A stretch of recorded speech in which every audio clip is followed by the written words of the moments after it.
Hi friends, నేను మీ గురుమూర్తిని. ఇవాళ మీకు ఒకటి ఏం చెప్తా అంటే రింగ్ల గురించి చెప్తా. పిస్టన్ రింగ్ల గురించి. పిస్టన్ రింగ్లు ఏం పేర్లు, అవి ఏం పని చేస్తాయని మీకు చెప్తాను నేను. ఇది ఫస్ట్ వచ్చేసి కంప్రెషర్ రింగ్ అంటారు. సెకండ్ రింగ్ వచ్చేసి వైపర్ రింగ్ అంటారు. థర్డ్ రింగ్ వచ్చేసి ఆయిల్ రింగ్ అంటారు.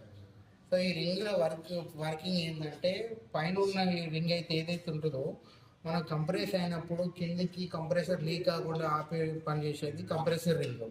సెకండ్ రింగ్ ఒకవేళ దీని నుంచి లీక్ అయినప్పుడు వచ్చేది ఆపేది ఈ సెకండ్ రింగ్ పనిచేస్తుంది. దీన్ని ఇంటర్మీడియట్ రింగ్ అని అంటారు. మళ్ళీ ఇంకోటి వైపర్ రింగ్ అని ఇట్లా అంటారు. ఇది ఏంటంటే పైన నుంచి వచ్చిన ఆయిల్ని కిందికి తోడ్చేస్తుంది, కింది నుంచి వచ్చిన ఆయిల్ని తోడ్చేస్తుంది, పైన నుంచి వచ్చిన కంప్రెసర్ని లీక్ కాకుండా కంట్రోల్ ఇస్తుంది. దీని నుంచి తప్పించుకున్న కంప్రెసర్ని ఇది ఆపేస్తుంది అనమాట. ఇది అందుకనే మిడిల్ ఉంటుంది. దీన్ని వైపర్ రింగ్ అంటారు. ఇంకోటి ఇంటర్మీడియట్ రింగ్ అని కూడా అంటారు. ఇది కంప్రెసర్ రింగు, ఇది ఇంటర్మీడియట్ రింగు, ఇది ఆయిల్ రింగ్.